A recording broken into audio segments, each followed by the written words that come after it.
Environ 125 millions de la population mondiale le consomment, il s'agit très bien du café. Cependant, en raison de sa popularité, une question divise les consommateurs et les non-consommateurs depuis des décennies quand il s'agit de savoir si le café est bon ou mauvais pour la santé. Dans cette vidéo, nous allons décortiquer étape par étape les bienfaits et dangers liés à la consommation de ce produit pour notre santé. Quels sont les éléments actifs du café ? Le café est une boisson complexe qui contient une variété d'éléments actifs qui peuvent affecter la santé et le bien-être de l'individu. Voici certains des principaux éléments actifs du café. La caféine, les acides chlorogéniques, les polyphénols, les huiles essentielles et les minéraux. Quels sont les bienfaits du café ? Voici les principaux bienfaits associés à la consommation de café. 1. Amélioration des performances cognitives. La caféine présente dans le café peut aider à stimuler la concentration et la mémoire à court terme ainsi que le niveau d'énergie et de vigilance. 2. Réduction du risque de maladies chroniques et cardiovasculaires.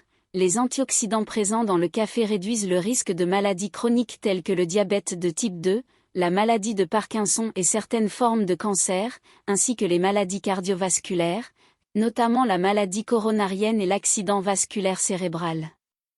3. Réduction du risque de dépression. Une étude observationnelle menée auprès de plus de 50 000 femmes aux États-Unis, publiée en 2011 dans la revue JAMA Internal Medicine, a montré que les femmes qui buvaient 4 tasses ou plus de café par jour présentaient un risque de dépression inférieur de 20% par rapport à celles qui n'en buvaient pas ou très peu.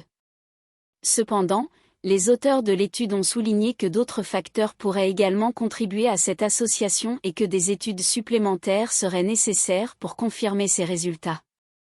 4. Aide à la perte de poids. La caféine présente dans le café aide à stimuler le métabolisme et à brûler les graisses, ce qui peut favoriser la perte de poids. 5. Réduction du risque de maladie du foie. Certaines études ont montré que la consommation de café peut aider à réduire le risque de maladies du foie comme la stéatose hépatique non alcoolique. 6. Il peut protéger contre le cancer, les AVC et les maladies coronariennes. Une vaste étude réalisée en 2018 par l'Institut national du cancer des États-Unis a montré une corrélation entre une consommation plus élevée de café et un taux de mortalité plus faible dû au cancer, aux AVC et aux maladies cardiaques. Bien que les résultats ne soient pas définitifs, il est intéressant de constater les éventuels autres bienfaits que le café pourrait avoir sur la santé globale du corps humain.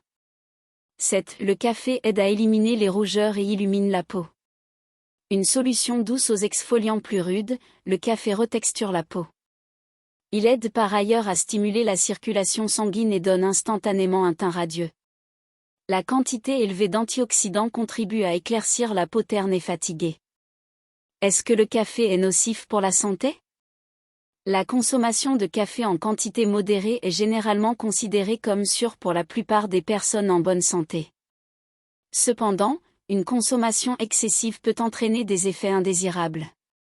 Elle peut entraîner l'anxiété, l'irritabilité, l'insomnie et les palpitations.